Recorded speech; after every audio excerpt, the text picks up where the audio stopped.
We're live from Georgia, a key battleground state in the race for the White House. In just moments, the current U.S. president will debate the former U.S. president as their party's presumptive nominees, a first in American history. We want to welcome our viewers in the United States and around the world to our studios in Atlanta. This is the CNN presidential debate. This debate is being produced by CNN and is coming to you live on CNN, CNN International, CNN.com, CNN Max, and CNN Espanol. This is a pivotal moment between President Joe Biden and former President Donald Trump in their rematch for the nation's highest office. Each will make his case to the American people with just over 4 months until Election Day. Good evening, I'm Dana Bash, anchor of CNN's Inside Politics and co-anchor of State of the Union. I'm Jake Tapper, anchor of CNN's The Lead and co-anchor of State of the Union. Dana and I will co-moderate this evening. Our job is to facilitate a debate between the two candidates tonight. Before we introduce them, we want to share the rules of the debate with the audience at home. Former President Trump will be on the left side of the screen. President Biden will be appearing on the right. A coin toss determined their positions. Each candidate will have 2 minutes to answer a question and 1 minute each for responses and rebuttals. An additional minute for follow-up, clarification, or response is at the moderator's discretion. When it's time for a candidate to speak, his microphone will be turned on and his opponent's microphone will be turned off. Should a candidate interrupt when his microphone is muted, he will be difficult to understand for viewers at home. At the end of the debate, each candidate will get 2 minutes for closing statements. There is no studio audience tonight. Pre-written notes, props, or contact with campaign staff are not permitted during the debate. By accepting our invitation to debate, both candidates and their campaigns agreed to accept these rules. Now, please welcome the 46th President of the United States, Joe Biden. Folks, how are you?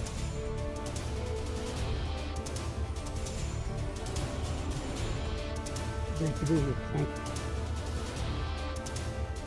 And please welcome the 45th President of the United States, Donald Trump.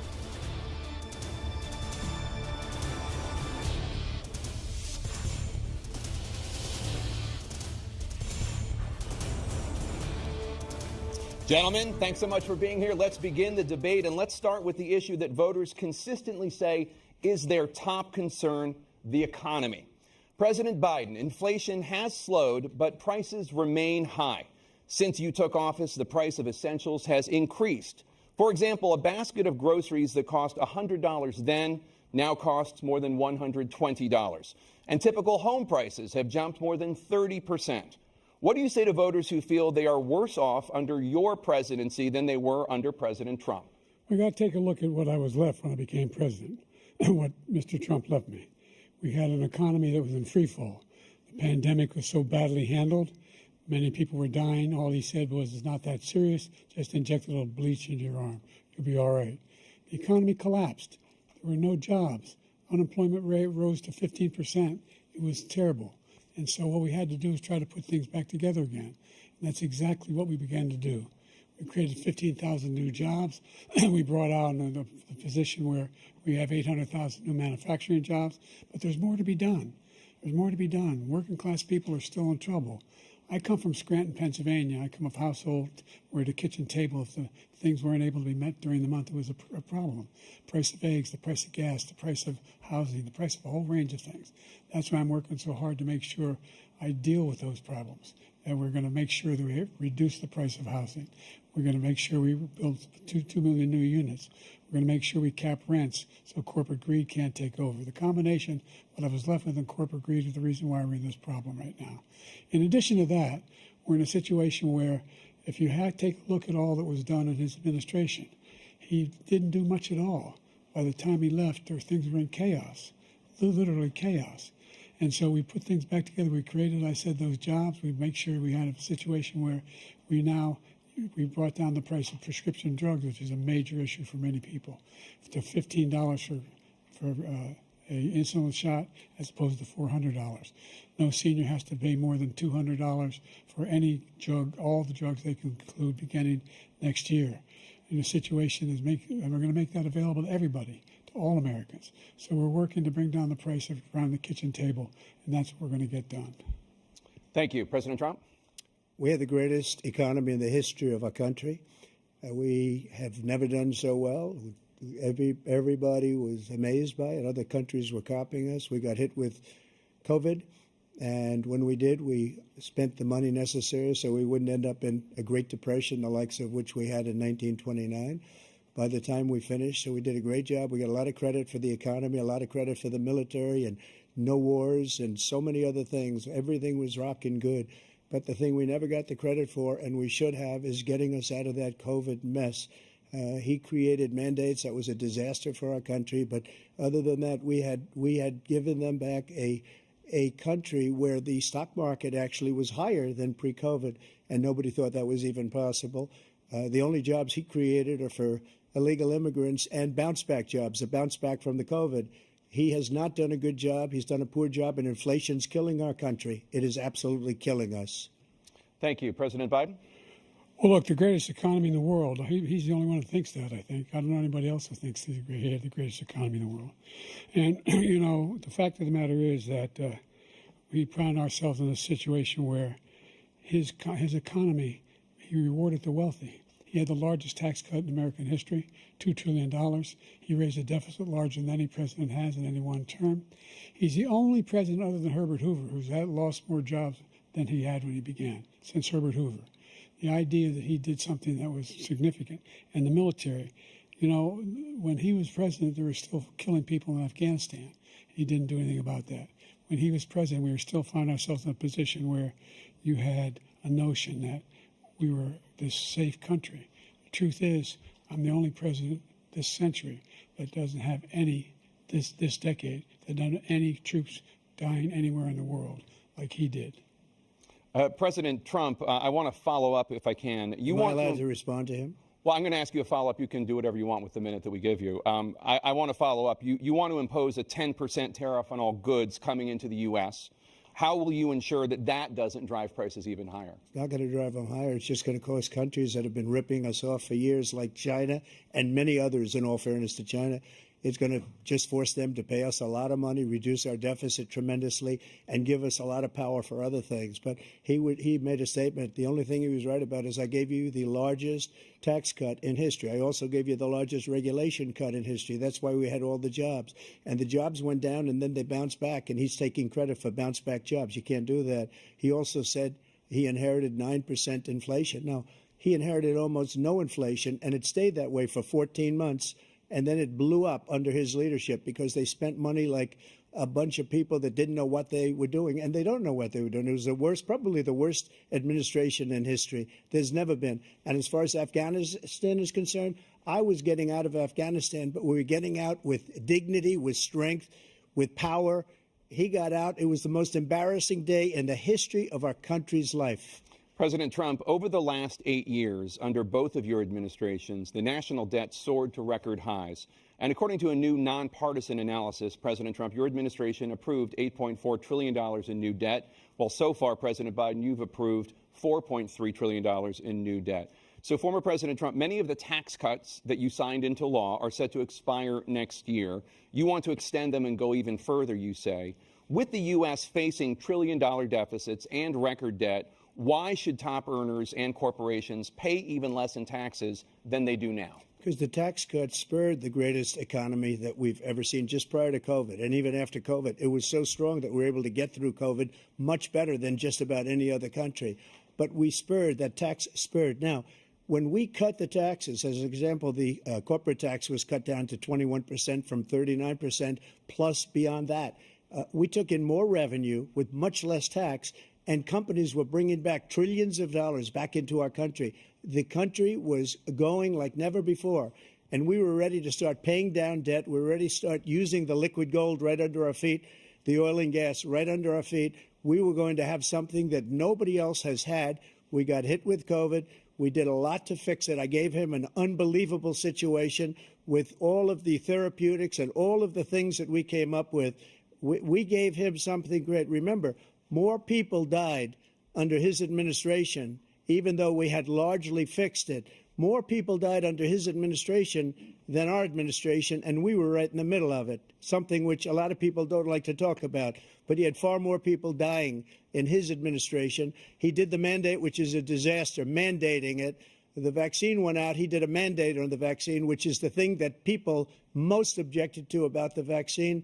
And he did a very poor job, just a very poor job. And I will tell you, not only poor there, but throughout the entire world, we're no longer respected as a country. They don't respect our leadership. They don't respect the United States anymore. We're like a third world nation between weaponization of his election, trying to go after his political opponent, all of the things he's done. We've become like a third world nation, and it's a shame. The damage he's done to our country. And I'd love to ask him, and will, why he allowed millions of people to come in here from prisons, jails, and mental institutions to come into our country and destroy our country. President Trump, we will get to immigration later in this block. President Biden, I want to give you an opportunity to respond to this question about the national debt. He had the largest national debt of any president in a 4-year period, number one. Number two, that $2 trillion tax cut benefited the very wealthy. What I'm going to do is fix the tax system. For example, we have 1,000 trillionaires in America. Billionaires in America. And what's happening? They're in a situation where they, in fact, pay 8.2% in taxes. If they just paid 24%, 25%, either one of those numbers, they'd raise $500 billion, I should say, in a 10-year period. We'd be able to wipe out his debt. We'd be able to help make sure that all those things we need to do, child care, elder care, making sure that we continue to strengthen our health care system, making sure that we're able to make every single solitary person eligible for what I've been able to do with the with the COVID, with dealing with everything we have to do with, look, if we finally beat Medicare. Thank you, President Biden. President Trump? Well, he's right. He did beat Medicare. He beat it to death, and he's destroying Medicare because all of these people are coming in. They're putting them on Medicare. They're putting them on Social Security. They're going to destroy Social Security. This man is going to single-handedly destroy Social Security. These millions and millions of people coming in, they're trying to put them on Social Security. He will wipe out Social Security. He will wipe out Medicare. So he was right in the way he finished that sentence. And it's a shame. What's happened to our country in the last 4 years is not to be believed. Foreign countries, I'm friends with a lot of people, they cannot believe what happened to the United States of America. We're no longer respected. They don't like us. We give them everything they want, and they think we're stupid. They think we're very stupid people. What we're doing for other countries, and they do nothing for us. What this man has done is absolutely criminal. Thank you, President Trump. Dana? This is the first presidential election since the Supreme Court overturned Roe v. Wade. This morning, the court ruled on yet another abortion case, temporarily allowing emergency abortions to continue in Idaho, despite that state's restrictive ban. Former President Trump, you take credit for the decision to overturn Roe v. Wade, which returned the issue of abortion to the states. Correct. However, the federal government still plays a role in whether or not women have access to abortion pills. They're used in about 2/3 of all abortions. As president, would you block abortion medication? First of all, the Supreme Court just approved the abortion pill, and I agree with their decision to have done that, and I will not block it. And if you look at this whole question that you're asking, complex but not really complex. 51 years ago, you had Roe v. Wade, and everybody wanted to get it back to the states. Everybody, without exception. Democrats, Republicans, liberals, conservatives. Everybody wanted it back. Religious leaders. And what I did is I put 3 great Supreme Court justices on the court, and they happened to vote in favor of killing Roe v. Wade and moving it back to the states. This is something that everybody wanted.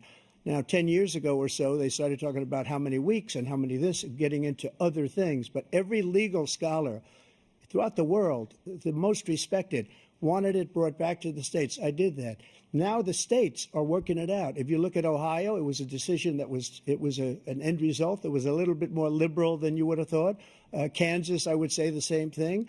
Texas is different. Florida is different. But they're all making their own decisions right now. And right now, the states control it. That's the vote of the people. Like Ronald Reagan, I believe in the exceptions. I am a person that believes. And frankly, I think it's important to believe in the exceptions. Some people, you have to follow your heart. Some people don't believe in that. But I believe in the exceptions for rape, incest, and the life of the mother. I think it's very important. Some people don't. Follow your heart. But you have to get elected also. And because that has to do with other things. You got to get elected. The problem they have is they're radical because they will take the life of a child in the 8th month, the 9th month, and even after birth. After birth, if you look at the former governor of Virginia, he was willing to do this. He said, we'll put the baby aside and we'll determine what we do with the baby, meaning we'll kill the baby. What happened is we brought it back to the states, and the country is now coming together on this issue. It's been a great thing. Thank you. President Biden? It's been a terrible thing, what you've done. The fact is that the vast majority of constitutional scholars supported Roe when it was decided, supported Roe. And that's this idea that they were all against it is just ridiculous. And this is the guy who says the state should be able to have it. We're in a state where in 6 weeks, you don't even know whether you're pregnant or not, but you cannot see a doctor and have him decide on what your circumstances are, whether you need help. The idea that states are able to do this is a little like saying we're going to turn civil rights back to the states, let each state have a different rule. Look, there's so many young women who have been, including a young woman who just was murdered, and he went to the funeral. The idea that she was murdered by an immigrant coming in, they talk about that. But here's the deal: there's a lot of young women who are being raped by their in-laws, by their spouses, brothers and sisters, it's just ridiculous, and they can do nothing about it. And they try to arrest them when they cross state lines. Thank you. There have been many young women murdered by the same people he allows to come across our border. We have a border that's the most dangerous place anywhere in the world, considered the most dangerous place anywhere in the world. And he opened it up, and these killers are coming into our country, and they are raping and killing women. And it's a terrible thing. As far as the abortion is concerned, it is now back with the states. The states are voting.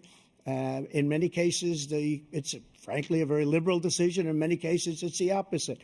But they're voting, and it's bringing it back to the vote of the people, which is what everybody wanted, including the founders, if they knew about this issue, which, frankly, they didn't. But they would have. Everybody wanted it brought back. Ronald Reagan wanted it brought back. He wasn't able to get it. Everybody wanted it brought back, and many presidents had tried to get it back. I was the one to do it. And again, this gives it the vote of the people, and that's where they wanted it. Every legal scholar wanted it that way. Staying on the topic of abortion, President Biden, 7 states, I'll let you do that. This is the same topic. 7 states have no legal restrictions on how far into a pregnancy a woman can obtain an abortion. Do you support any legal limits on how late a woman should be able to terminate a pregnancy? I supported Roe v. Wade, which had 3 trimesters. The first time is between the woman and the doctor. Second time is between the doctor and an extreme situation. The third time is between the doctor, between the woman and the state. The idea that the politicians, that the founders wanted the politicians to be the ones making decisions about women's health is ridiculous. That's the last. No politician should be making that decision. A doctor should be making those decisions. That's how it should be run. That's what you're going to do. And if I'm elected, I'm going to restore Roe v. Wade. So that means he can take the life of the baby in the 9th month and even after birth, because some states, Democrat run, take it after birth. Again, the former governor of Virginia, put the baby down, then we decide what to do with it. So he's willing to, as we say, rip the baby out of the womb in the 9th month and kill the baby. Nobody wants that to happen, Democrat or Republican. Nobody wants it to happen. You're lying. That is simply not true. The Roe v. Wade does not provide for that. That's not the circumstance. Only if a woman's life is in danger, she's going to die. That's the only circumstance in which that can happen. But we are not for late-term abortion, period. Period, period. Under Roe v. Wade, you have late-term abortion. You can do whatever you want, depending on the state. You can do whatever you want. We don't think that's a good thing. We think it's a radical thing. We think the Democrats are the radicals, not the Republicans. For 51 years, that was the law. 51 years, constitutional scholarship said it was the right way to go. 51 years, and it was taken away because this guy put very conservative members on the Supreme Court. He takes credit for taking it away. What's he going to do? What's he going to do? In fact, if the MAGA Republicans, he gets elected, and the MAGA Republicans control the Congress, and they pass a universal ban on abortion, period, across the board at 6 weeks or 7 or 8 or 10 weeks, something very, very conservative. Is he going to sign that bill? I'll veto it. He'll sign it. Thank you. Let's turn now to the issue of immigration and border security. President Biden, a record number of migrants have illegally crossed the southern border on your watch. Overwhelming border states and overburdening cities such as New York and Chicago, and in some cases causing real safety and security concerns. Given that, why should voters trust you to solve this crisis? Because we worked very hard to get a bipartisan agreement that not only changed all of that, it made sure that we are in a situation where you had no circumstance where they could come across the border with the number of border police there are now. We significantly increased the number of asylum officers. By the way, the Border Patrol endorsed my position. In addition to that, we found ourselves in a situation where when he was president, he was separating babies from their mothers, putting them in cages, making sure the families were separated. That's not the right way to go. What I've done since I've changed the law, what's happened? I've changed it in a way that now you're in a situation where there are 40% fewer people coming across the border illegally. That's better than when he left office. And I'm going to continue to move until we get the total ban on the total initiative relative to what we can do with more Border Patrol and more asylum officers. President Trump? I really don't know what he said at the end of that sentence. I don't think he knows what he said either. Look, we had the safest border in the history of our country. The border, all he had to do was leave it. All he had to do was leave it. He decided to open up our border, open up our country to people that are from prisons, people that are from mental institutions, insane asylum, terrorists. We have the largest number of terrorists coming into our country right now, all terrorists, all over the world, not just in South America, all over the world. They come from the Middle East, everywhere. All over the world, they're pouring in. And this guy just left it open. And he didn't need legislation because I didn't have legislation. I said, close the border. We had the safest border in history. In that final couple of months of my presidency, we had, according to Border Patrol, who is great, and by the way, who endorsed me for president, but I won't say that, but they endorsed me for president. Brandon, just speak to him. But look, we had the safest border in history. Now we have the worst border in history. There's never been anything like it. And people are dying all over the place, including the people that are coming up in caravans. Thank you, President Trump. President Biden?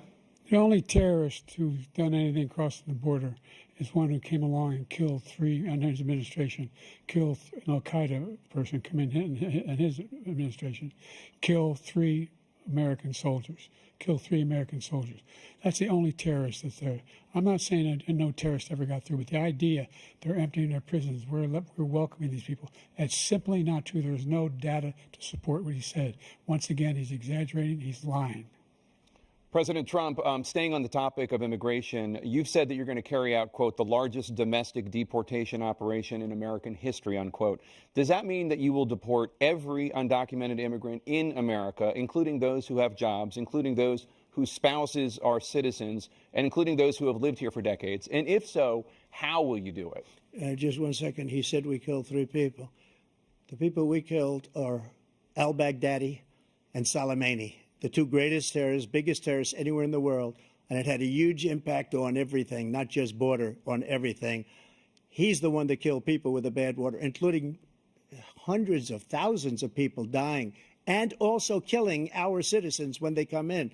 We are living right now in a rat's nest. They're killing our people in New York, in California, in every state in the union, because we don't have borders anymore. Every state is now a border. And because of his ridiculous, insane, and very stupid policies, people are coming in and they're killing our citizens at a level that we've never seen. We call it migrant crime. I call it Biden migrant crime. They're killing our citizens at a level that we've never seen before. And you're reading it like these 3 incredible young girls over the last few days. One of them, I just spoke to the mother, and they just had the funeral for this girl, 12 years old. This is horrible what's taken place. What's taken place in our country, we're literally an uncivilized country now. He doesn't want it to be. He just doesn't know. He opened the borders. Nobody's ever seen anything like. And we have to get a lot of these people out, or we have to get them out fast, because they're going to destroy our country. Just take a look at where they're living. They're living in luxury hotels in New York City and other places. Our veterans are on the street. They're dying because he doesn't care about our veterans. He doesn't care. He doesn't like the military at all, and he doesn't care about our veterans. Nobody been worse. I had the highest approval rating for veterans taking care of the VA. He has the worst. He's gotten rid of all the things that I approved. Choice that I got through Congress, all of the different things I approved, they abandoned. We had by far the highest, and now it's down in less than half because he's done all these great things that we did. And I think he did it just because I approved it, which is crazy.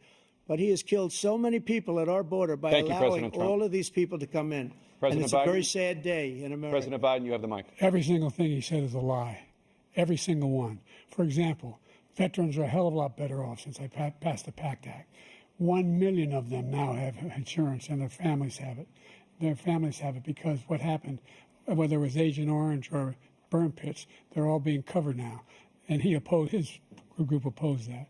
We're also in a situation where we have great respect for veterans. My son spent a year in Iraq, living right next to one of those burn pits, came back with stage 4 glioblastoma. I was recently in France for D-Day, and I spoke all about those heroes that died. I went to the World War II cemetery, World War I cemetery he refused to go to.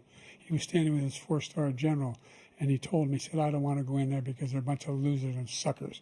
My son was not a loser, was not a sucker. You're the sucker. You're the loser. President Trump? First of all, that was a made-up quote, suckers and losers. They made it up. It was in a third-rate magazine that's failing, like many of these magazines. He made that up. He put it in commercials. We've notified him. We had 19 people that said I didn't say it. And think of this. Who would say I'm at a cemetery or I'm talking about our veterans? Because nobody's taken better care. I'm so glad this came up, and he brought it up. There's nobody that's taken better care of our soldiers than I have. To think that I would, in front of generals and others, say suckers and losers. We have 19 people that said it was never said by me. It was made up by him, just like Russia was made up, just like the 51 intelligence agents are made up, just like the new thing with the 16 economists are talking. It's the same thing. 51 intelligence agents said that the laptop was Russia disinformation. It wasn't. That came from his son, Hunter. It wasn't Russia disinformation. He made up the suckers and losers, so he should apologize to me right now. 4-star general standing to your side who was on your staff who said you said it, period. That's number one. And number two, the idea that I have to apologize to you for anything along the line. We've done more for veterans than any president has in American history. And they now are in their family. The only sacred obligation we have as a country is to care for our veterans when they come home and their families and equip them when they go to war. That's what we're doing. That's what the VA is doing now. They're doing more for veterans than ever before in our history. All right. Thank you so much. Let's move to the topic of foreign policy. I want to begin with Russia's war against Ukraine, which is now in its third year. Former President Trump, Russian President Vladimir Putin says he'll only end this war if Russia keeps the Ukrainian territory it has already claimed and Ukraine abandons its bid to join NATO. Are Putin's terms acceptable to you? First of all, our veterans and our soldiers can't stand this guy. They can't stand him. They think he's the worst commander-in-chief, if that's what you call him, that we've ever had. They can't stand him. So let's get that straight. And they like me more than just about any of them. And that's based on every single bit of information. As far as Russia and Ukraine, if we had a real president, a president that knew, that was respected by Putin, he would have never invaded Ukraine. A lot of people are dead right now, much more than people know. You know, they talk about numbers. You can double those numbers, maybe triple those numbers. He did nothing to stop it. In fact, I think he encouraged Russia from going in. I'll tell you what happened. He was so bad with Afghanistan. It was such a horrible embarrassment, most embarrassing moment in the history of our country, that when Putin watched that and he saw the incompetence, that he should have fired those generals, like I fired the one that you mentioned. And so he's got no love lost. But he should have fired those generals. No general got fired for the most embarrassing moment in the history of our country, Afghanistan, where we left billions of dollars of equipment behind. We lost 13 beautiful soldiers, and 38 soldiers were obliterated. And by the way, we left people behind, too. We left American citizens behind. When Putin saw that, he said, you know what? I think we're going to go in and maybe take this was his dream. I talked to him about it, his dream. The difference is he never would have invaded Ukraine. Never. Just like Israel would have never been invaded in a million years by Hamas. You know why? Because Iran was broke with me. I wouldn't let anybody do business with them. They ran out of money. They were broke. They had no money for Hamas. They had no money for anything, no money for terror. That's why you had no terror at all during my administration. This place, the whole world is blowing up under him. President Biden? I've never heard so much malarkey in my whole life. Look, the fact of the matter is that we're in a situation where, let's take the last point first. Iran attacked American troops, caused brain damage for a number of these troops, and he did nothing about it. Recently, not when he was president. They attacked. He said they're just having headaches. That's all it is. He didn't do a thing when the attack took place, number one. Number two, we got over 100,000 Americans and others out of Afghanistan during that airlift. Number three, we found ourselves in a situation where, if you take a look at what Trump did in Ukraine, this guy told Trump, do whatever you want, and do whatever you want. And that's exactly what Trump did to Putin, encourage him, do whatever you want. And he went in. And listen to what he said when he went in. He was going to take Kyiv in 5 days, remember? Because it's part of the old Soviet Union. That's what he wanted to reestablish, Kyiv. And he, in fact, didn't do it at all. He wasn't able to get it done. And they've lost thousands and thousands of troops, 500,000 troops. President Trump, I never come back said to you that. for 1 minute. I just want to go back to my original question, which is, are Putin's terms acceptable to you? Keeping the territory in Ukraine? No, they're not acceptable. But look, this is a war that never should have started. If we had a leader in this war, he led everybody along. He's given $200 billion now or more to Ukraine. He's given $200 billion. That's a lot of money. I don't think there's ever been anything like it. Every time that Zelensky comes to this country, he walks away with $60 billion. He's the greatest salesman ever. And I'm not knocking him. I'm not knocking anything. I'm only saying the money that we're spending on this war, and we shouldn't be spending, it should have never happened. I will have that war settled between Putin and Zelensky as president-elect before I take office on January 20th. I'll have that war settled. People being killed so needlessly, so stupidly, and I will get it settled, and I'll get it settled fast before I take office. President Biden, you have a minute. The fact is that Putin is a war criminal. He's killed thousands and thousands of people. And he has made one thing clear. He wants to reestablish what was part of the Soviet Empire, not just a piece. He wants all of Ukraine. That's what he wants. And then you think he'll stop there? Do you think he'll stop when if he takes Ukraine? What do you think happens to Poland? What do you think of Belarus? What do you think happens to those NATO countries? And so if you want a war, you ought to find out what he's going to do, because if in fact he does what he says and walks away, and by the way, all that money we give Ukraine are from weapons we make here in the United States. We give them the weapons, not the money at this point. And our NATO allies have produced as much funding for Ukraine as we have. That's why we're strong. Thank you. Moving on to the Middle East. In October, Hamas attacked Israel, killing more than 1,000 people and taking hundreds of hostages.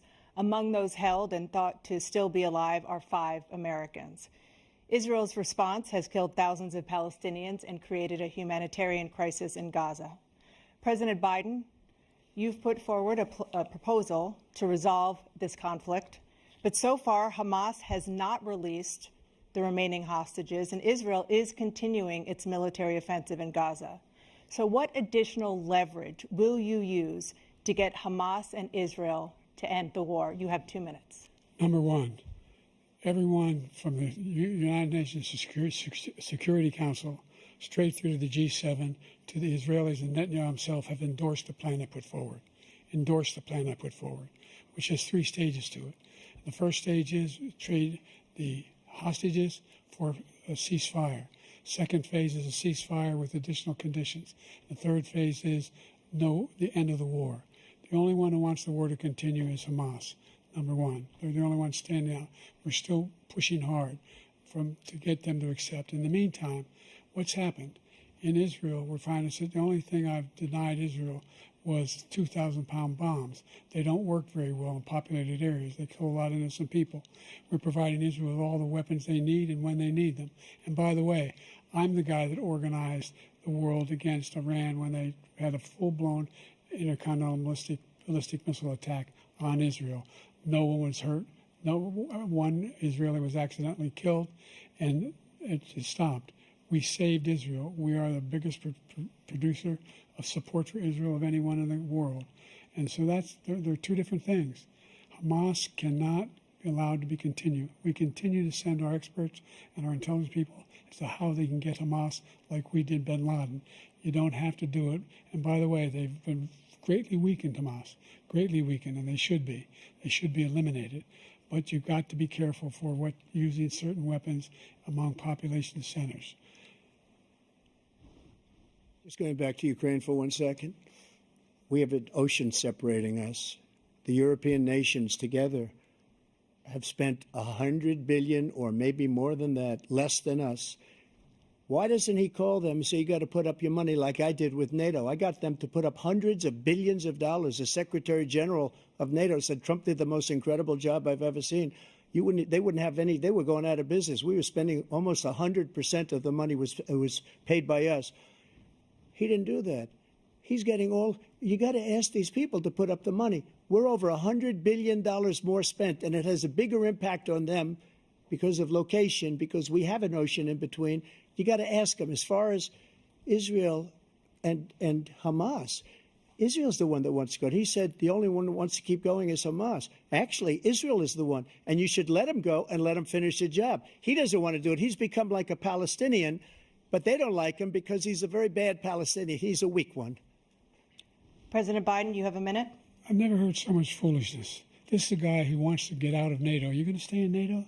He's going to pull out of NATO. The idea that we have our strength lies in our alliances as well. It may be a big ocean, but we're ever able to avoid a war in Europe, a major war in Europe? What happens if, in fact, you have Putin continue to go into NATO? We have an Article 5 agreement. Attack on one is attack on all. You want to start the nuclear war he keeps talking about, go ahead. Let Putin go in and control Ukraine and then move on to Poland and other places. See what happens then. He has no idea what the hell he's talking about. And by the way, I got 50 other nations around the world to support Ukraine, including Japan and South Korea, because they understand that this kind of dislocation has a serious threat to the whole world peace. No major war in Europe has ever been able to be contained just to Europe. President Trump, just to follow up, would you support the creation of an independent Palestinian state in order to achieve peace in the region? I'd have to see, but before we do that, the problem we have is that we spend all the money. So they kill us on trade. I made great trade deals with the European nations because if you add them up, they're about the same size economically. Their economy is about the same size as the United States.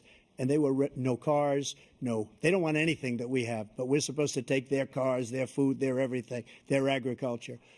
I changed that. But the big thing I changed is they don't want to pay. And the only reason that he can play games with NATO is because I got them to put up hundreds of billions of dollars. I said, and he's right about this, I said, no, I'm not going to support NATO if you don't pay. They asked me that question, would you guard us against Russia, at a very secret meeting of the 28 states at that time, nations at that time. And I said, no, if you don't pay, I won't do that. And you know what happened? Billions and billions of dollars came flowing in the next day and the next months. But now we're in the same position. We're paying everybody's bills. Let's turn to the issue of democracy. Former President Trump, I want to ask you about January 6, 2021. After you rallied your supporters that day, some of them stormed the Capitol to stop the constitutionally mandated counting of electoral votes. As president, you swore an oath to, quote, preserve, protect, and defend, unquote, the Constitution. What do you say to voters who believe that you violated that oath through your actions and inaction on January 6th and worry that you'll do it again? Well, I don't think too many believe that. And let me tell you about January 6th. On January 6th, we had a great border. Nobody coming through, very few. On January 6th, we were energy independent. On January 6th, we had the lowest taxes ever. We had the lowest regulations ever. On January 6th, we were respected all over the world. All over the world, we were respected. and then he comes in, and we're now laughed at. We're like a bunch of stupid people. That what happened to the United States' reputation under this man's leadership is horrible, including weaponization, which I'm sure at some point you'll be talking about, where he goes after his political opponent because he can't beat him fair and square. You have 80 seconds left. My question was, what do you say to those voters who believe that you violated your constitutional oath through your actions and inaction on January 6, 2021, and worry that you'll do it again? Well, I didn't say that to anybody. I said peacefully and patriotically. And Nancy Pelosi, if you just watched the news from 2 days ago, on tape to her daughter, who's a documentary filmmaker, they say, but she's saying, oh, no, it's my responsibility. I was responsible for this. Because I offered her 10,000 soldiers or National Guard, and she turned them down. And the mayor in writing, by the way, the mayor, in writing, turned it down, the mayor of D.C. They turned it down. I offered 10,000 because I could see, I had virtually nothing to do. They asked me to go make a speech. I could see what was happening. Everybody was saying they're going to be there on January 6th. They're going to be there. And I said, you know what? There's a lot of people coming. You could feel it. You could feel it, too, and you could feel it. And I said, they ought to have some National Guard or whatever. And I offered it to her. And she now admits that she turned it down. And it was the same day she was, I don't know, she can't be very happy with her daughter because it made her into a liar. She said, I take full responsibility for January 6th. President Biden? Look, he encouraged those folks to go up on Capitol Hill, number one. I sat in the dining room off the Oval Office. He sat there for 3 hours watching, begging, being begged by his vice president and a number of his colleagues on the Republican side as well to do something, to call for a stop, to end it. Instead, they talked about these people being patriots and great patrons of America. In fact, he says he'll now forgive them for what they've done. They've been convicted. He says he wants to commute their sentences and say that no. But he went to every single court in the nation. I don't know how many cases, scores of cases, including the Supreme Court. And they said, no, this guy is responsible for doing what was done. He did do a damn thing. And these people should be in jail. And they should be the ones who are being held accountable. And he wants to let them all out. And now he says if he loses again, such a whiner that he is, that it could be a bloodbath. Thank you, President Biden. President Trump? What they've done to some people that are so innocent, you ought to be ashamed of yourself. What you have done, how you've destroyed the lives of so many people. When they ripped down Portland, when they ripped down many other cities, you go to Minnesota, Minneapolis, what they've done there, with the fires all over the city. If I didn't bring in the National Guard, that city would have been destroyed. When you look at all of they took over big chunks of Seattle. I was all set to bring in the National Guard. They heard that. They saw them coming, and they left immediately. What he said about this whole subject is so off. Peacefully patriotic. One other thing. The Unselect Committee, which is basically two horrible Republicans that are all gone now, out of office, and Democrats, all Democrats, they destroyed and deleted all of the information they found because they found out we were right. We were right. And they deleted and destroyed all of the information. They should go to jail for that. If a Republican did that, they'd go to jail. Thank you, President Trump. President Biden, I want to give you a minute. The only person on this stage is a convicted felon is the man I'm looking at right now. And the fact of the matter is, what he's telling you is simply not true. The fact is that there was no effort on his part to stop what was going on up on Capitol Hill. And all those people, every one of those who were convicted, deserves to be convicted. The idea that they didn't kill somebody, just went in and broke down doors, broke the windows, occupied offices, turned over desks, turned them over statues. The idea that those people are patriots? Come on. When I asked him the first two debates we had, first time around, I said, will you denounce the Proud Boys? He said, no, I'll tell them to stand by. The idea he's refusing, will you denounce these guys? Will you denounce the people we're talking about now? Will you denounce the people who attacked that Capitol? What are you going to do? I'm going to give you a minute, President Trump, for a follow-up question I have. After a jury convicted you of 34 felonies last month, you said if reelected, you would, quote, have every right to go after, unquote, your political opponents. You just talked about members of the Select Committee on January 6th going to jail. Your main political opponent is standing on stage with you tonight. Can you clarify exactly what it means about you feeling you have every right to go after your political opponents? Well, I said my retribution is going to be success. We're going to make this country successful again, because right now it's a failing nation. My retribution is going to be success. But when he talks about a convicted felon, his son is a convicted felon at a very high level. His son is convicted, going to be convicted probably numerous other times. Should have been convicted before, but his Justice Department let the statute of limitations lapse on the most important things. But he could be a convicted felon as soon as he gets out of office. Joe could be a convicted felon with all of the things that he's done. He's done horrible things. All of the death caused at the border, telling the Ukrainian people that we're going to want $1 billion or you change the prosecutor. Otherwise, you're not getting $1 billion. If I ever said that, that's quid pro quo. That we're not going to do anything. We're not going to give you $1 billion unless you change your prosecutor, having to do with the son. This man is a criminal. This man, you're lucky. You're lucky. I did nothing wrong. We'd have a system that was rigged and disgusting. I did nothing wrong. Thank you, President Trump. President Biden, you have said, I'm coming right to you, sir. You want to respond? Go ahead. I'll give you a minute to respond. The idea that I did anything wrong relative to what you're talking about is outrageous. It's simply a lie, number one. Number two, the idea that you have a right to seek retribution against any American just because you're president is wrong. It's simply wrong. No president's ever spoken like that before. No president in our history has spoken like that before. Number three, the crimes that you are still charged with, and think of all the civil penalties you have. How many billions of dollars do you owe in civil penalties for molesting a woman in public, for doing a whole range of things, of having sex with a porn star on the night while your wife was pregnant? I mean, what are you talking about? You have the morals of an alley cat. Give you a minute, sir. I didn't have sex with a porn star, number one. Number two, that was a case that was started and moved. They moved a high-ranking official, a DOJ, into the Manhattan DA's office to start that case. That case is going to be appealed and won. We had a very terrible judge, a horrible judge, Democrat. The prosecutor were all high-ranking Democrats, appointed people, and both the civil and the criminal. He basically went after his political opponent because he thought it was going to damage me. But when the public found out about these cases, because they understand it better than he does, he has no idea what these cases are. But when they found out about these cases, you know what they did? My poll numbers went up, way up. You know that because you're reporting it.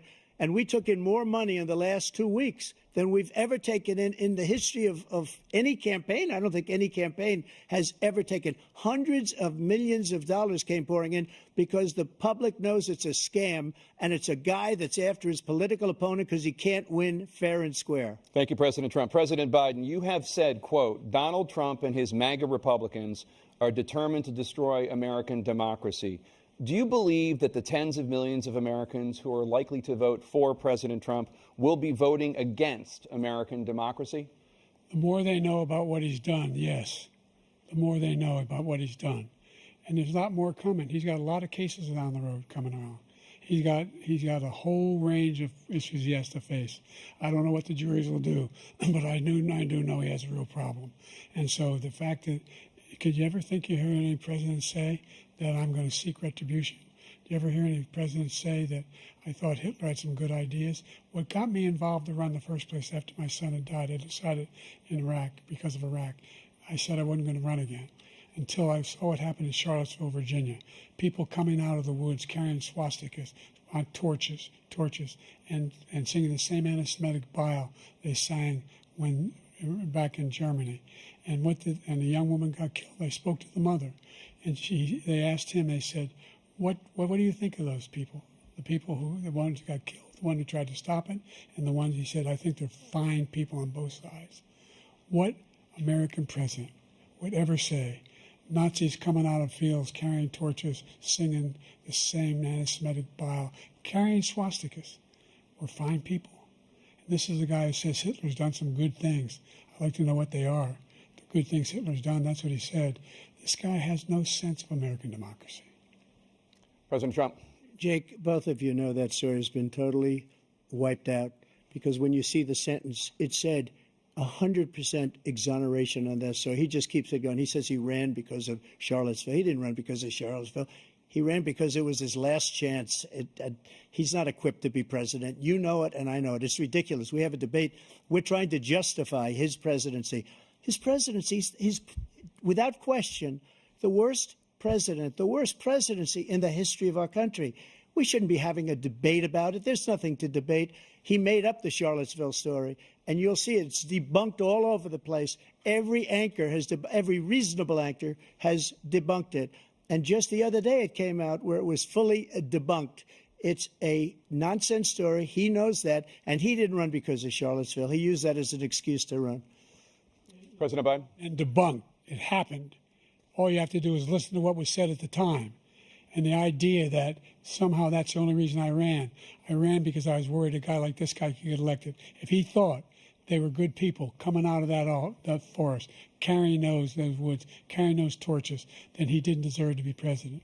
Didn't deserve to be president at all. And the idea that he's talking about all this being fabricated, we saw with our own eyes. We saw what happened on January 6th. We saw the people breaking through the windows. We saw people occupying his own vice president. Look, there's a reason why 40 of his 44 top cabinet officers refused to endorse him this time. His vice president hasn't endorsed him this time. So why? Why? They know him well. They serve with him. Why are they not endorsing him? Thank you, President Biden. We're going to be right back with more from the CNN presidential debate.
Welcome back to the CNN presidential debate live from Georgia.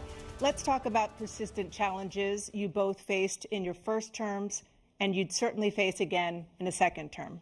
President Biden, while black unemployment dropped to a record low under your presidency, black families still earned far less than white families. Black mothers are still 3 times more likely to die from pregnancy-related causes, and black Americans are imprisoned at 5 times the rate of white Americans.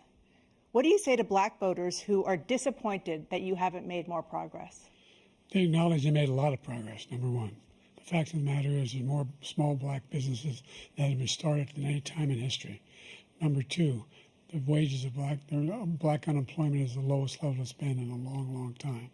Number three, we're providing housing for black Americans and dealing with the segregation that exists among these corporations that collude to keep people out of their houses.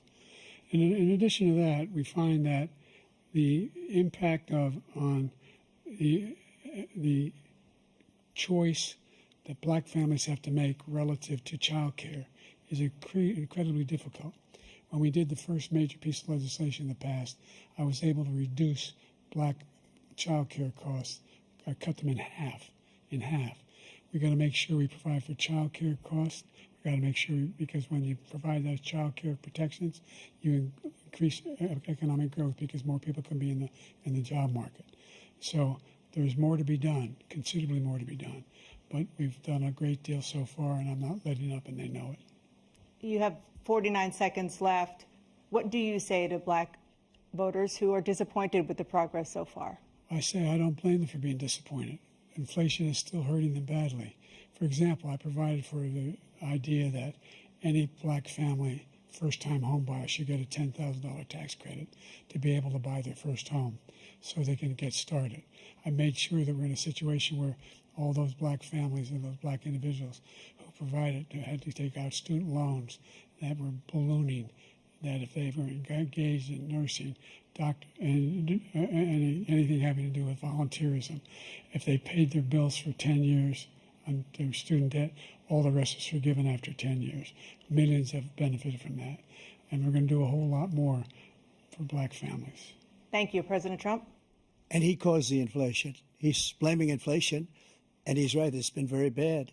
He caused the inflation, and it's killing black families and Hispanic families and just about everybody.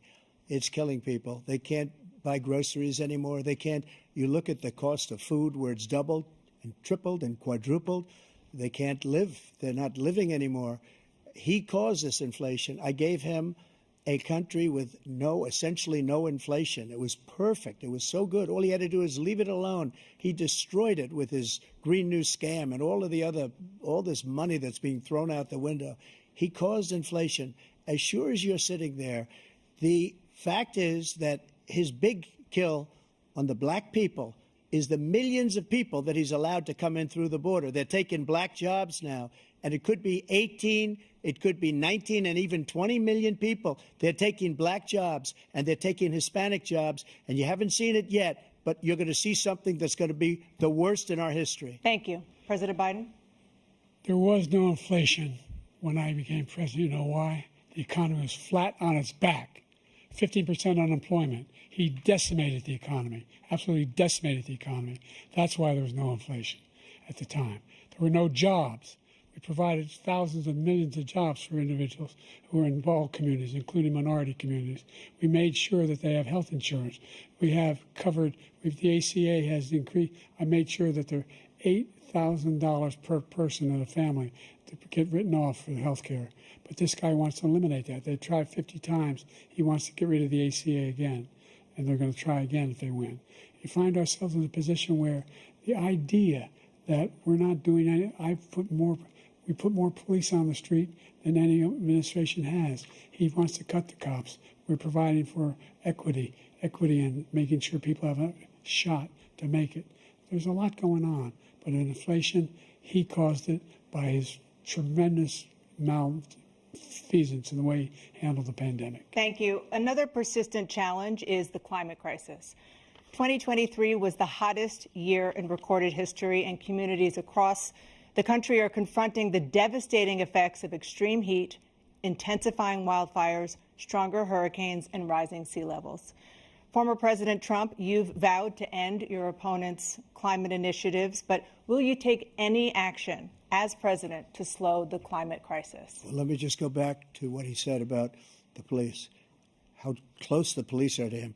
Almost every police group in the nation from every state is supporting Donald J. Trump. Almost every police group. And what he's done to the black population is horrible, including the fact that for 10 years he called them super predators. We can't, in the 1990s, we can't forget that. Super predators was his name, and he called it to them for 10, and they've taken great offense at it, and now they see it happening. But when they see what I did for criminal justice reform and for the historically black colleges and universities, where I funded them and got them all funded, and the opportunity zones with Tim, as you know, Tim Scott was incredible. He did a great job. Great senator from South Carolina. He came to me with the idea, and it was a great idea. It's one of the most successful economic development acts ever in the country, opportunity zones. And the biggest beneficiary are blacks. And that's why we have the best numbers with them in maybe ever. They're saying ever. I read this morning where ever, the best numbers. He's lost much of the black population because he's done a horrible job for black people. He's also done a horrible job for Hispanics. But wait till you see these millions of people pouring into our country, and they're going to take the jobs, and it's already started, and you haven't seen anything yet. It's a disaster. You've 38 seconds left. President Trump, will you take any action as president to slow the climate crisis? So I want absolutely immaculate clean water, and I want absolutely clean air, and we had it.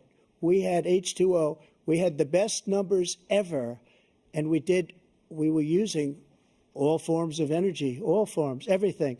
And yet, during my 4 years, I had the best environmental numbers ever. And my top environmental people gave me that statistic just before I walked on the stage, actually. I don't know where the hell he's been. The idea that anything he said is true.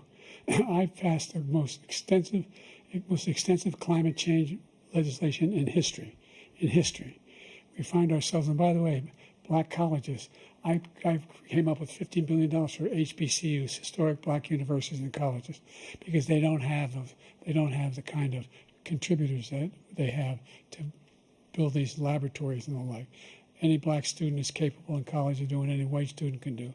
They just don't have the money, but now they'll be able to get those jobs in high tech. We're in a situation where the idea that he is claiming to have done something that had the cleanest water.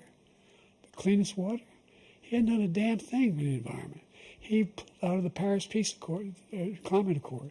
I immediately joined it because if we reach 1.5 degrees Celsius at any one point, there's no way back. The only existential threat to humanity is climate change, and he didn't do a damn thing about it. He wants to undo all that I've done.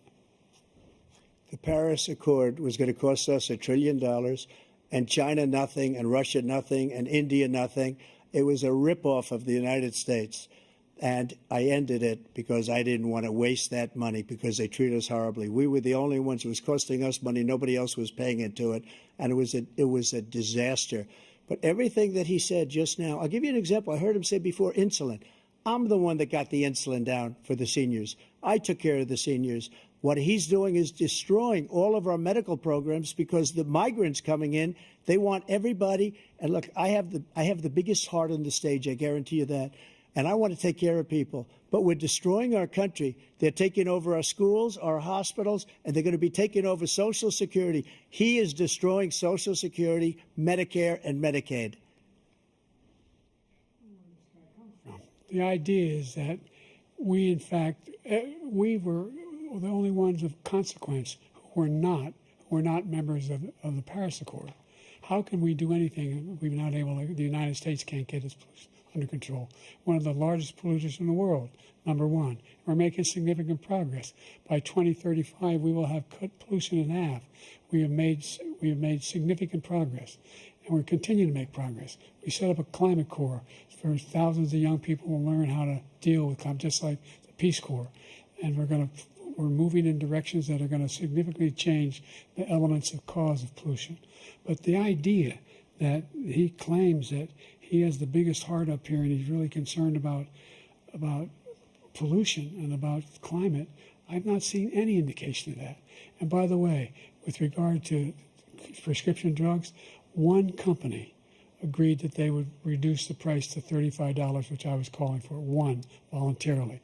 I made sure every company in the world, every pharmaceutical company, cannot have to pay. Thank you.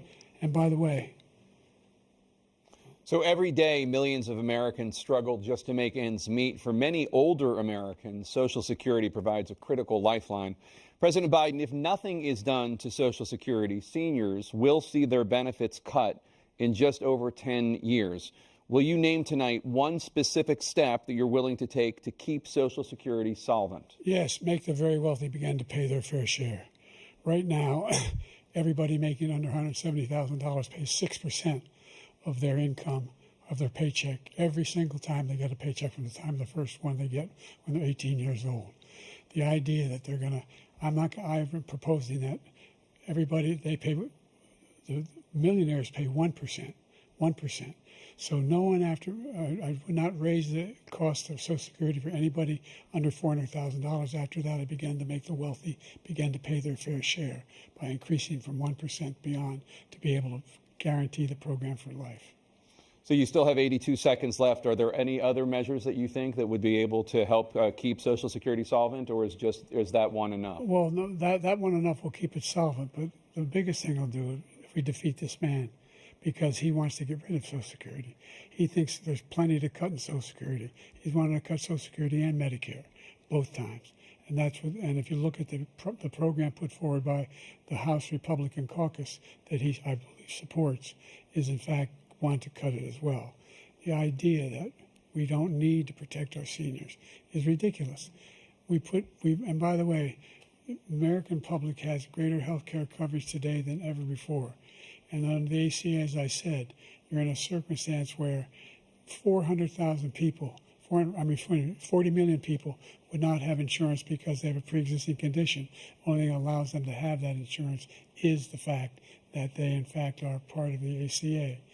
And by the way, the other thing is, we're in a situation where we talk about education for black communities. I've raised the amount of money for Pell Grants by another $8,000. So anybody making under $70,000 a year is going to be able to get $15,000 toward their tuition.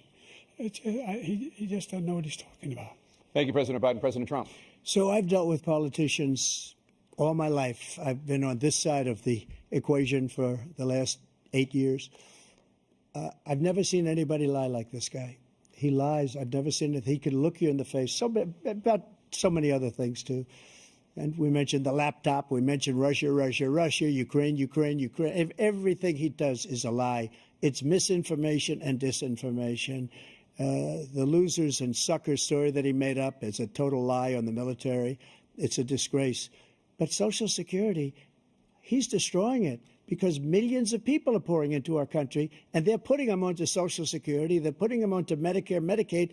They're putting them in our hospitals. They're taking the place of our citizens.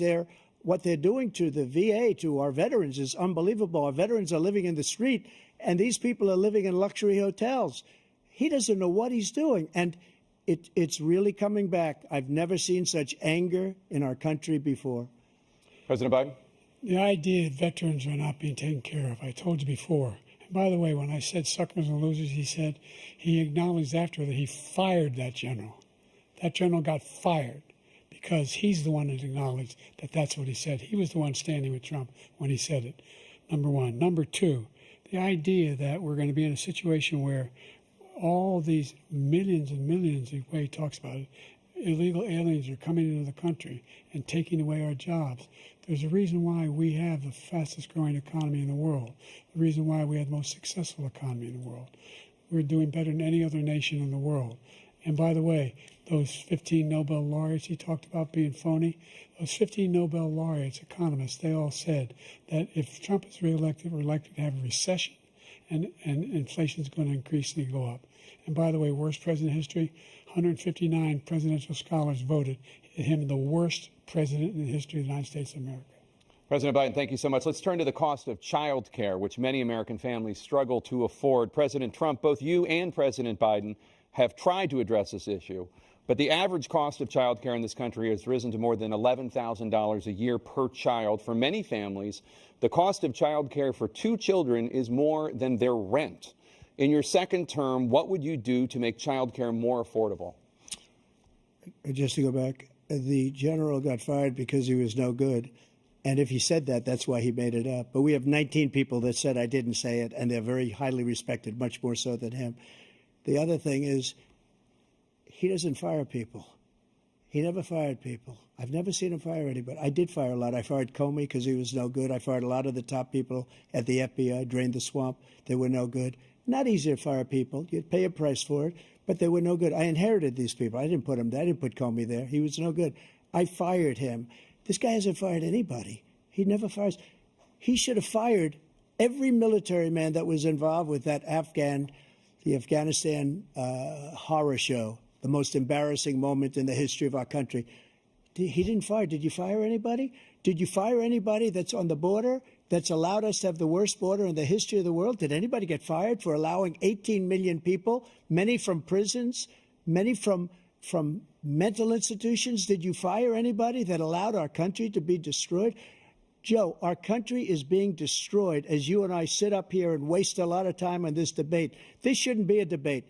He is the worst president. He just said about me because I said it.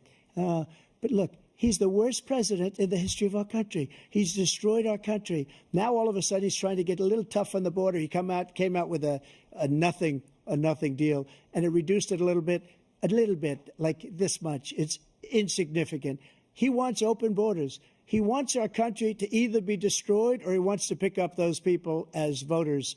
And I don't think we just can't let it happen. If he wins this election, our country doesn't have a chance, not even a chance, of coming out of this rut. We probably won't have a country left anymore. That's how bad it is. He is the worst in history by far. Thank you, President Trump. President Biden? We are the most admired country in the world. We're the United States of America. There's nothing beyond our capacity. We have the finest military in the history of the world, the finest in the history of the world. No one thinks we're weak. No one wants to screw around with us. Nobody, number one. Number two, the idea that we're talking about worst presidents. I wasn't joking. Look it up. Go online. 159 or 58, don't hold me the exact number, presidential historians, they've had meetings and they voted who's the worst president in American history. Best to worst. They said he was the worst in all of American history. That's a fact. That's not conjecture. He can argue they're wrong, but that's what they voted.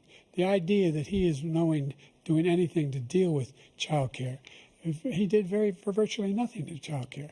We should significantly increase the child care tax credit.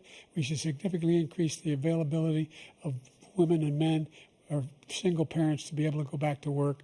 And we should encourage businesses to have. Thank you, President Biden. President Trump, the question was about what would you do to make child care more affordable, if you want to take your minute. Just so you understand, we have polling, we have other things that they rate him the worst because what he's done is so bad. And they rate me, I'll show you, I will show you, and they rate me one of the best, okay? And if I'm given another 4 years, I will be the best. I think I'll be the best. Nobody's ever created an economy like us. Nobody ever cut taxes like us. He's the only one I know. He wants to raise your taxes by 4 times. He wants to raise everybody's taxes by 4 times. He wants the Trump tax cuts to expire. So everybody, including the 2 of you, are going to pay 4 to 5 times. Nobody ever heard of this before. All my life, I'd grow up and I'd see politicians talking about cutting taxes. When we cut taxes, as I said, we did more business. Apple and all these companies, they were bringing money back into our country. The worst president in history by far, and everybody knows it. President Biden?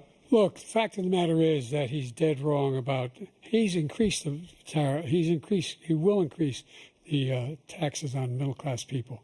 I said I'd never raise a tax on anybody making less than $400,000. I didn't. But this tariff is 10% tariffs. Everything coming in the country, you know what the economists say?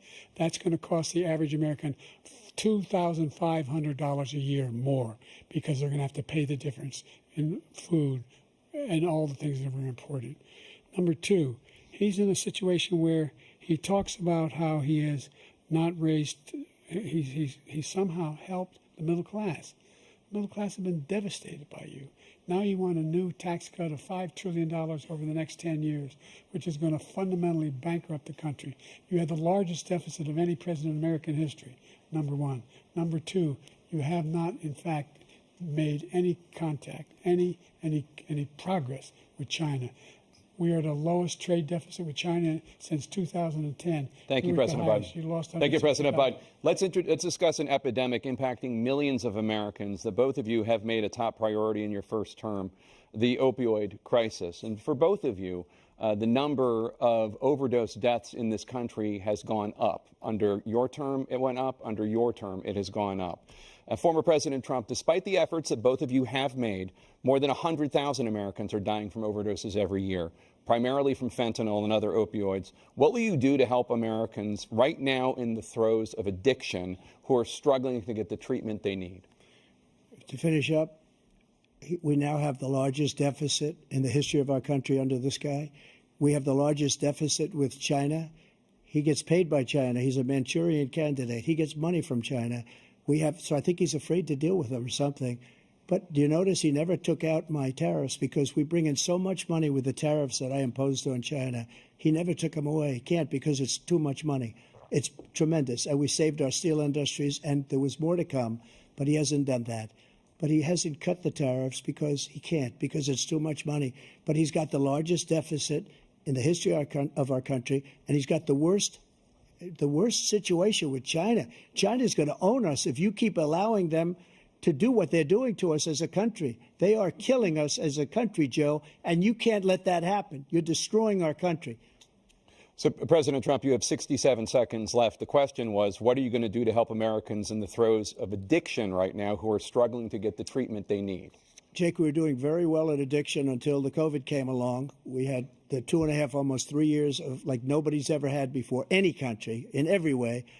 And then we had to get tough. And it was the drugs pouring across the border it started to increase. We got great equipment. We bought the certain dog that's the most incredible thing that you've ever seen, the way they can spot it. We did a lot, and we were getting very low numbers, very, very low numbers. Then he came along. The numbers, have you seen the numbers now? It's not only the 18 million people that I believe is even low because the gotaways, they don't even talk about gotaways. But the numbers of the amount of drugs and human trafficking in women coming across our border, the worst thing I've ever seen, at numbers that nobody's ever seen under him because the border's so bad. But the number of drugs coming across our border now is the largest we've ever had by far. President Trump, thank you. President Biden? Fentanyl and the byproducts of fentanyl went down for a while. And I wanted to make sure we use the machinery that can detect fentanyl, these big machines that roll over everything that comes across the border. And it costs a lot of money. That was part of this deal we put together, this bipartisan deal. More fentanyl machines, more be able to detect drugs, more numbers of agents, more numbers of all the people at the border. And when we had that deal done, he called his Republican colleagues, said, don't do it. It's going to hurt me politically. No, he never argued it's not a good bill. It's a really good bill. We need those machines. We need those machines. And we're coming down very hard in every country in Asia in terms of precursors for fentanyl. And Mexico is working with us to make sure they don't have the technology to be able to put it together. That's what we have to do. We need those machines. Thank you, President Biden. President Trump, and again, the question is about Americans in the throes of addiction right now struggling to get the treatment they need. Well, this does pertain to it. He ended Remain in Mexico. He ended catch and release. I made it catch and release in Mexico, not catch and release here. We had so many things that we had done, hard negotiations with Mexico, and I got it all for nothing. It's just like when you have a hostage. We always pay $6 billion for a hostage. Every time we say it's a hostage. Now we have a hostage, a Wall Street Journal reporter, I think a good guy, and he's over there because Putin is laughing at this guy, probably asking for billions of dollars for the reporter. I will have him out very quickly as soon as I take office. Before I take office, I said by literally as soon as I win the election, I will have that reporter out. He should have had him out a long time ago. But Putin's probably asking for billions and billions of dollars because this guy pays it every time. We had 2 cases where he paid $6 billion for 5 people. I got 58 people out, and I paid essentially nothing. Thank you, President Trump. Dana? Let's turn to concerns that voters have about each of you. President Biden, you would be 86 at the end of your second term. How do you address concerns about your capability to handle the toughest job in the world well into your 80s?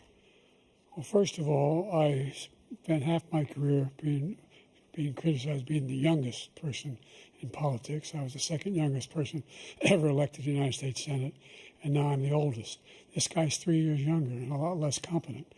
I think that just look at the record. Look at what I've done. Look how I've turned around the horrible situation he left me.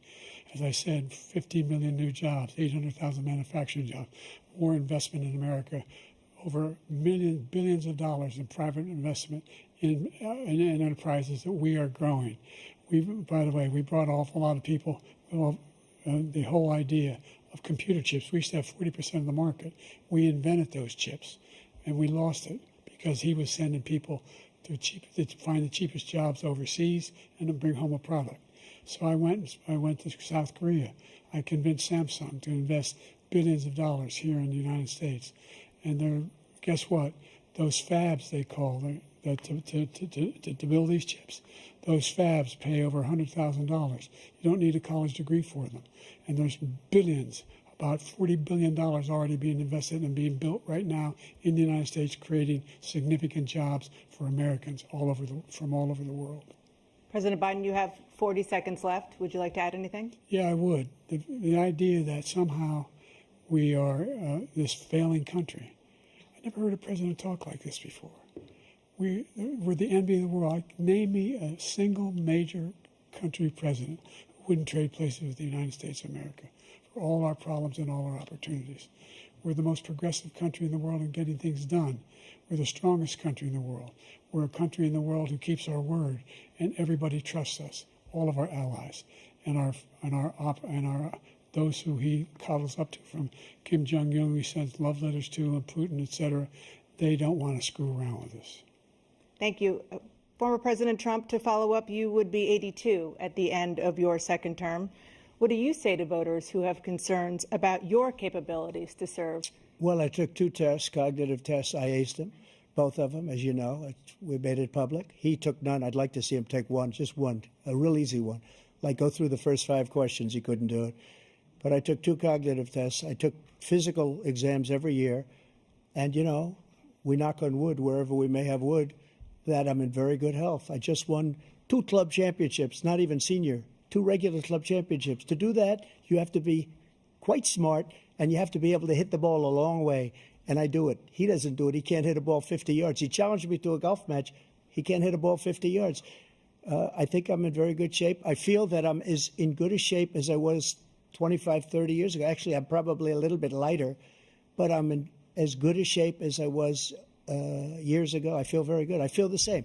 But I was willing to take a cognitive test. And you know what? If I didn't do well, I aced him. Dr. Ronnie Jackson, who's a great guy when he was White House doctor. And then I took another one, a similar one. And one of them said they've never seen anybody ace him. Thank you. President Biden? You can see he is 6'5" and only 223 pounds, or 235 pounds. Well, you said 6'4", 200. Well, anyway, that's what anyway, just take a look at what he says he is, and take a look at what he is. Look, I'd be happy to have a driving contest with him.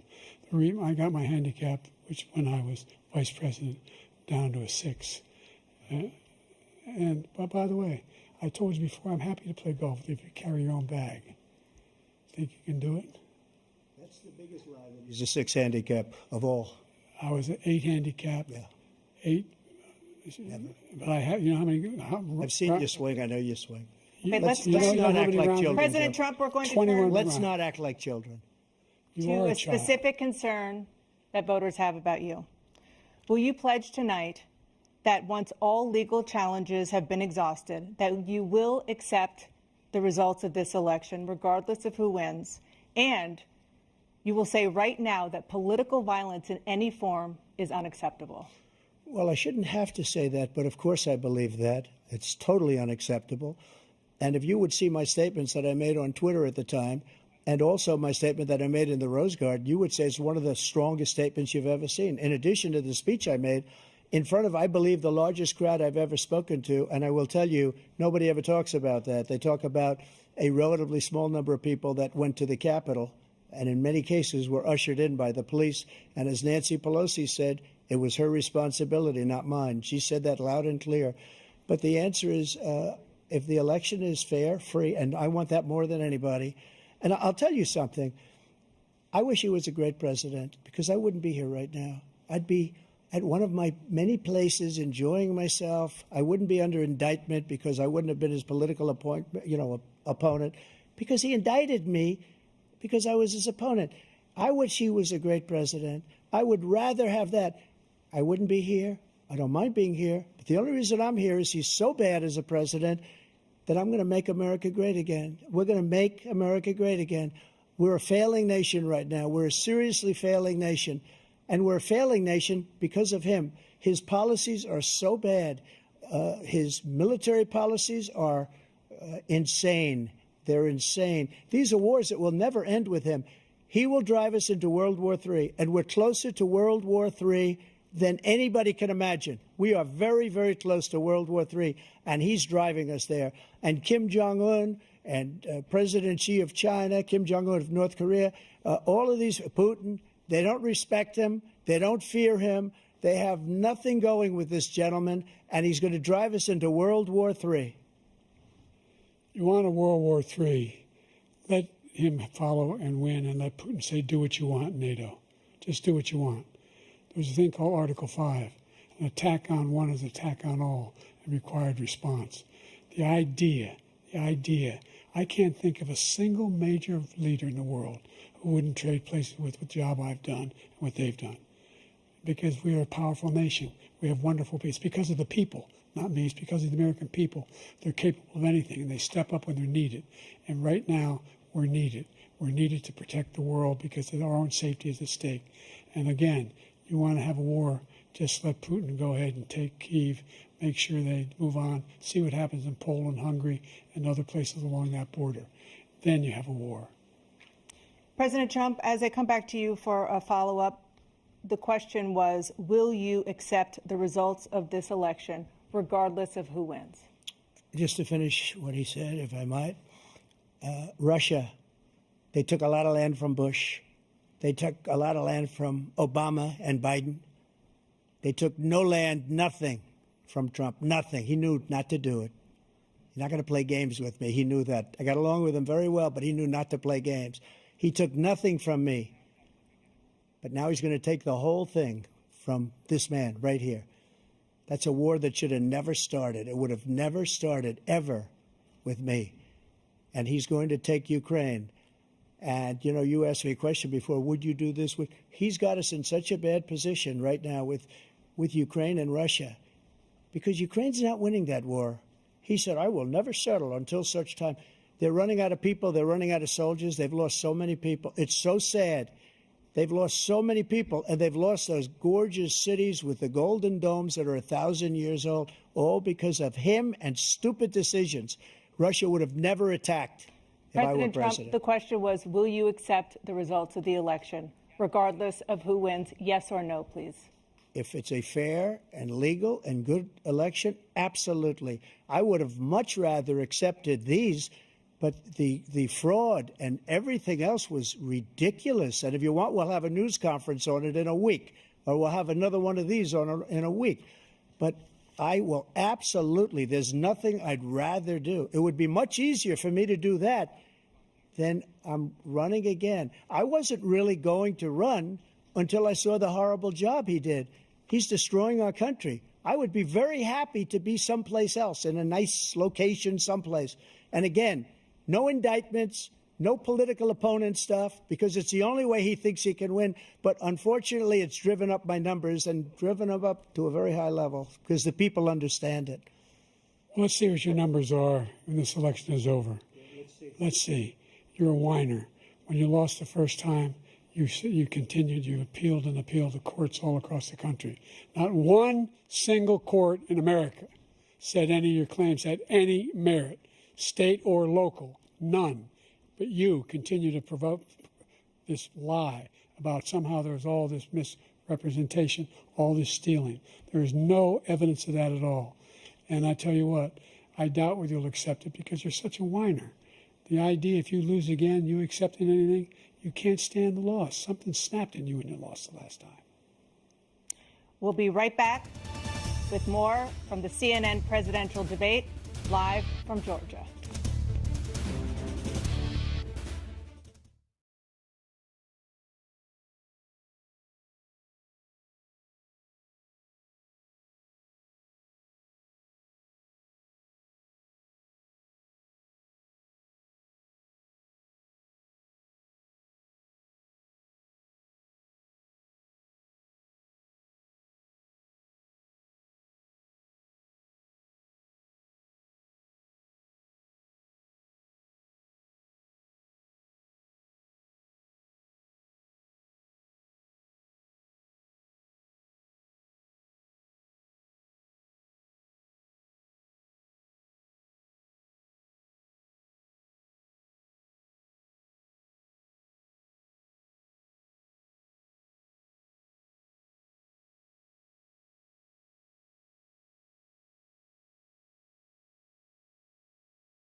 It is now time for the candidates to deliver their closing statements as predetermined by a coin toss. We're going to begin with you, President Biden. You have 2 minutes.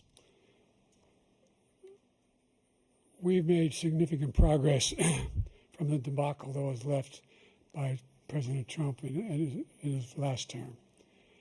We find ourselves in a situation where, number one, we have to make sure that we have a fair tax system. I ask anyone out there in the audience or anyone out watching this debate, do you think the tax system is fair?